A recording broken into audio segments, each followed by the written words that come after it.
cilvēks tic tam, ko redz. Un dabas zinātāji var bļaut, cik grib, ka bebram ir sarkanīgi zobi.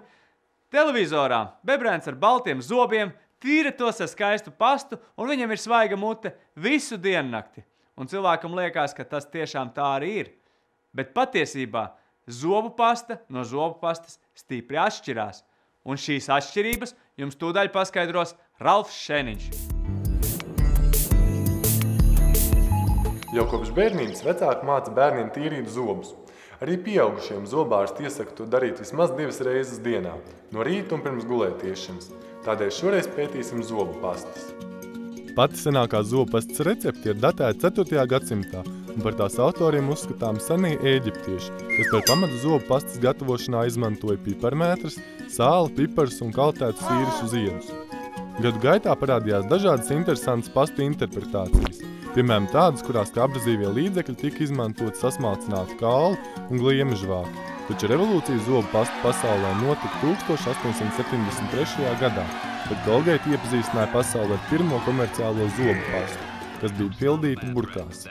Mūsdienās zobu pasta vairs nav tikai higienas līdzeklis, jo bieži vien tā ir arī modes prece, kurai piemīt dažādas brīnuma īpašības. Tādēļ jāatceras, ka zobu pastas galvenā funkcija ir aplikuma noņemšana kā no zobiem, tā arī smaganām, mēles un mutes dobumu gļotādas, tādējādi mazinot karies un risku iegūt mutes dobumu iekaisumu.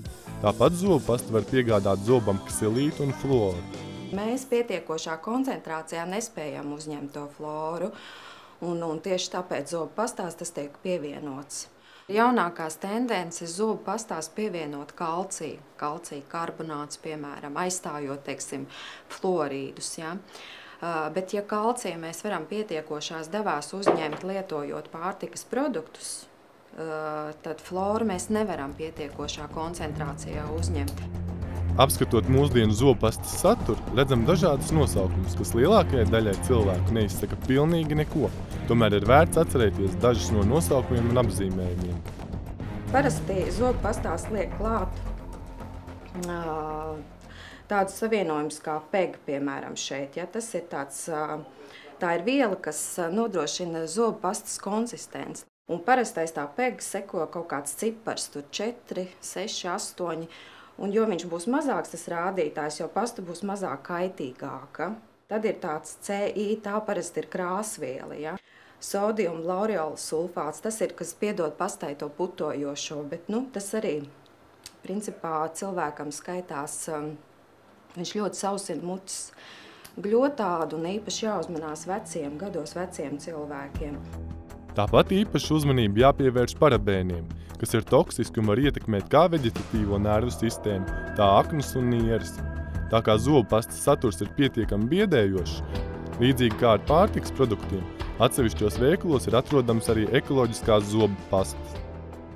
Tāpat kā atšķiras parasto zobu pastu saturs, arī ekoloģiskās pastas ir dažādas, taču kādas tad īsti ir galvenās atšķirības starp parastajām un ekoloģiskajām pastām?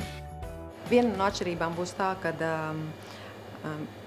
būs mazāk putojošo vielu un viņas būs no augiem iegūtas. Nebūs izmantotas sintētiskas vielas sastāvā, ne sintētiskie flora savienojumi, ne sintētiskie aromatizētāji vai garšas piedevas vai krāsvielas. Tāpat arī, teiksim, citas papildu vielas kā konservanti vai emulgatori un tam līdzīgas lietas. Tiesa, tradicionālā medicīna pret ilgstošu dabīgo zobu pastu lietošanu izturas skeptiski.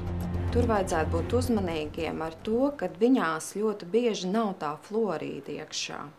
Un tā es parasti iesaku miksēt no rīta ar floru saturošu un vakarā tad to ar tiem ārstnieciskajiem augiem.